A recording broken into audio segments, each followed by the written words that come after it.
আজকের পাস্তাটা আমি একদম মন মতো করে রান্না করেছিলাম। আমার একদম ইচ্ছা মতো খুব ভালোবেসেই রান্নাটা করেছিলাম। আর অনেক মজা হয়েছিল। তো চলো শুরু করা যাক। আসসালামু আলাইকুম everyone, welcome to my another blog. তোমরা চাইলে কিন্তু এইভাবে ট্রাই করতে পারো। ফার্স্টেই আমি এই পাস্তা আর গাজরটাকে ভালোভাবে পানিতে সিদ্ধ করে নিয়েছি। পানির মধ্যে দিয়েছিলাম লবণ আর তেল। তারপর অন্য একটা ফ্রাই প্যানের মধ্যে আদা কুচি, রসুন কুচি ভালোভাবে ফ্রাই করে নিচ্ছি।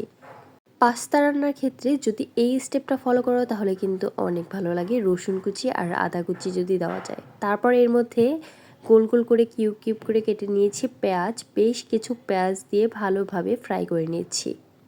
আমি কিন্তু এইখানে আগেই লবণ অ্যাড করিনি, কারণ লবণ অ্যাড করলে দেখা যায় পেঁয়াজটা একদম নরম নরম হয়ে যেত, যার কারণে অ্যাড করিনি। এইখানে আমি কাঁচামরিচ বাটা অ্যাড করেছি। আমার কাছে মনে হয় কাঁচামরিচ বাটা পাস্তাতে দিলে একদম মিশে মিশে যায়, যার কারণে আমার কাছে খুবই ভালো লাগে। আর এটা যার কারণে আমি ফ্রিজেই ব্লেন্ডার করে রেখে দিয়েছি।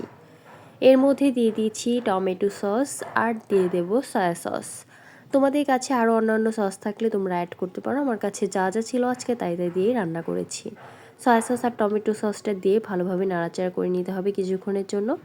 তারপর আমি এই পাস্তাতে দেওয়ার জন্য 2টা ডিম ফ্রাই করে নেব। তার আগে এখন এর মধ্যে অ্যাড করে নেব লবণ। লবণটা কিন্তু যে কোনো রান্নার স্বাদ বাড়ায়।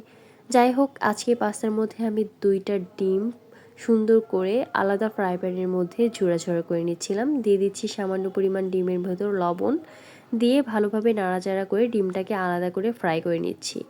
আমার মনে হয় পাস্তা রান্নার ক্ষেত্রে আর নুডলস রান্নার ক্ষেত্রে ডিমটা যদি আলাদা করে ফ্রাই করা যায় তাহলে কিন্তু বেশি ভালো হয়, ঝরঝরেটা হয় আর প্রত্যেকটাই আলাদা আলাদা থাকে।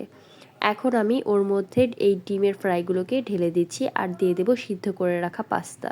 সিদ্ধ করে রাখা পাস্তা আর গাজরটাকে কিন্তু আমি ঠান্ডা পানি দিয়ে তখনই ধুয়ে নিয়েছিলাম, যার কারণে কিন্তু অনেক ঝরঝরা হয়েছে। এখন এগুলোকে ভালোভাবে নাড়াচাড়া করে নেব। এই কালারটা আমার কাছে একটু গাঢ় হলে ভালো লাগবে, যার কারণে এখানে আমি সামান্য পরিমাণ শুকনো মরিচের গুঁড়া অ্যাড করেছি, দিয়ে দিচ্ছি চিনি আর দিয়ে দিচ্ছি টেস্টিং সল্ট। এরপর এর মধ্যে দিয়ে দিচ্ছি সামান্য পরিমাণের ফুড কালার। ফুড কালার দিলে পাস্তার রঙটা কিন্তু এক নিমিষেই একদম অন্যরকম হয়ে যাবে, মনে হবে অনেক ঝাল ঝাল। কিন্তু ফুড কালার দিয়েছি জন্য কিন্তু কালারটা অন্য এসেছে, বাট ঝাল কিন্তু তেমন একটা হয়নি।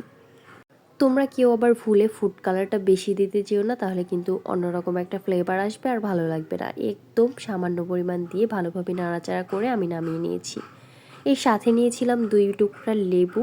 বিশ্বাস করো, দেখতে যতটা ইয়াম্মি লাগছে খেতেও কিন্তু ততটাই অসাধারণ ছিল।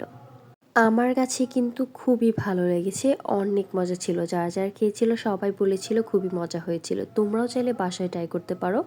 পরবর্তীতে নিয়ে আসবো তোমাদের কাছে আরও একটি নতুন ভিডিও। ততক্ষণ পর্যন্ত সবাই সুস্থ থাকবে। আল্লাহ হাফেজ।